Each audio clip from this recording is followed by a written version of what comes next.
আসসালামু আলাইকুম। ফাজিল হাউস হইতে বড় হয়েছে আওয়াজ গ্রন্থে আছে, আমি সকলকে মাফ করিয়া দিয়াছি এবং তাদের সহিত আরও অনেককে মাফ করিয়া দিয়াছি। আর তাদের প্রত্যেকের পরিবার ও বন্ধু বান্ধব ও তাদের প্রতিবেশীর ব্যাপারে তাদের সুপারিশকে গ্রহণ করিয়াছি। আবু আবদুল্লাহ জাওহারি রহমতুল্লাহ এরূপ ও অনুরূপ ঘটনায় এই পুস্তিকার শেষ 13 নম্বর ঘটনায় আসিতেছে।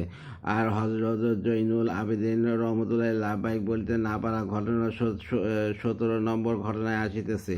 এই সমস্ত ঘটনা দ্বারা বোঝা যায় যে আল্লাহ তাআলা শানুর অনুগ্রহ ও দানের আশা রাখা উচিত যে তিনি একমাত্র তার অনুগ্রহই দান করিবেন।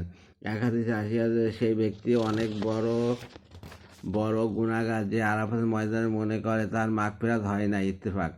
অর্থ: নবী করিম সাল্লাল্লাহু আলাইহি সাল্লাম ইরশাদ করিয়াছেন, হাজির সুপারিশ 400 পরিবারের জন্য কবুল হয়, অথবা এইরূপ বলিয়াছেন যে তার পরিবারের 400 লোকের জন্য কবুল হয়। বর্ণনাকারী শব্দ সম্পর্কে সন্দেহ পোষণ করিয়াছেন, কারণ ইহাও বলিয়াছেন যে হাজি তার গুনাহ হইতে এমন পাক হইয়া যায় যেমন জন্মের দিন পাক ছিল।